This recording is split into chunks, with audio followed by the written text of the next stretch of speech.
Welcome to steno with पूर्णिमा। अगर आप इस चैनल पर नए हैं तो प्लीज़ चैनल को सब्सक्राइब करें। यहाँ आपको daily stenography dictation practice provide की जाती है। चलिए शुरू करते हैं। डिक्टेशन 80 वर्ड पर मिनट की स्पीड से बोली जाएगी। डिक्टेशन 5 सेकंड बाद स्टार्ट होगी।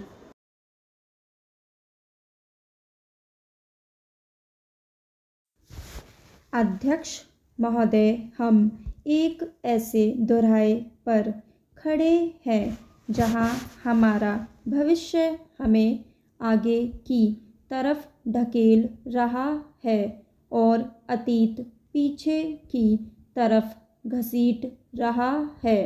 हम इस उलझन को किस तरह सुलझाएं और अपने जीवन का कैसा ढांचा तैयार करें जिससे हमारी ज़रूरतें भी पूरी हो और हमारे मन और आत्मा को भी खुराक मिलती रहे।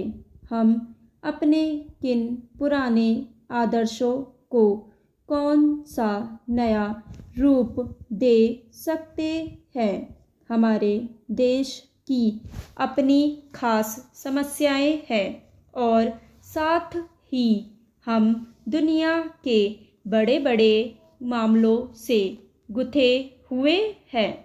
दुनिया आज गजब की तरक्की करने के बावजूद ऐसा जान पड़ता है कि वह अपने आप पर से विश्वास खोती जा रही है। भारत में हम इस वक्त अपनी माली हालत सुधारने में लगे हुए हैं।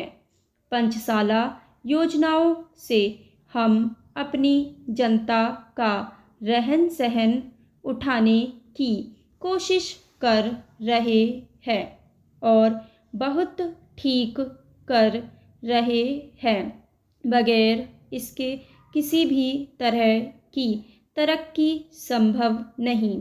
कल्याणकारी राज्य का आदर्श तो अच्छा ही है, फिर भी यह एक थोथी और बेजान चीज हो सकती है, क्योंकि आज ऐसे देश भी दुनिया में हैं जो इस मकसद को पा चुके हैं, पर उनके सामने भी नए नए सवाल और नई नई गुत्थियां आ गई हैं और इन गुत्थियों को वे मशीनों से या माली हालत को सुधार कर सुलझा नहीं पाए।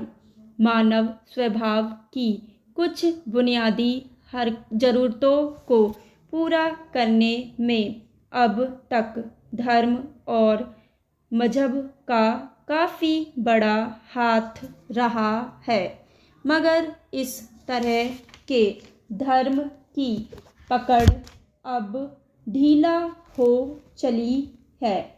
उसका असर फीका पड़ चुका है और वह आजकल की दलीलों और साइंस के सामने टिक नहीं पा रहा है। धर्म में विश्वास हो या न हो, पर इंसान के लिए किसी ऐसे आदर्श में अडिग विश्वास का रखना जरूरी है जिससे जीवन का रस मिलता रहे और जो हमें आपस में गुथे रखे। हमें तो आगे की तरफ देखना है और उसके लिए पूरे जोश और विश्वास के साथ काम करना है। हमें साथ ही अपनी पिछली विरासत को भी कायम रखना है और उसी से शक्ति प्राप्त करनी है। परिवर्तन जरूरी है, मगर अपने पुराने इतिहास से मुंह फेरना अपनी ही जड़ों को खोदना है।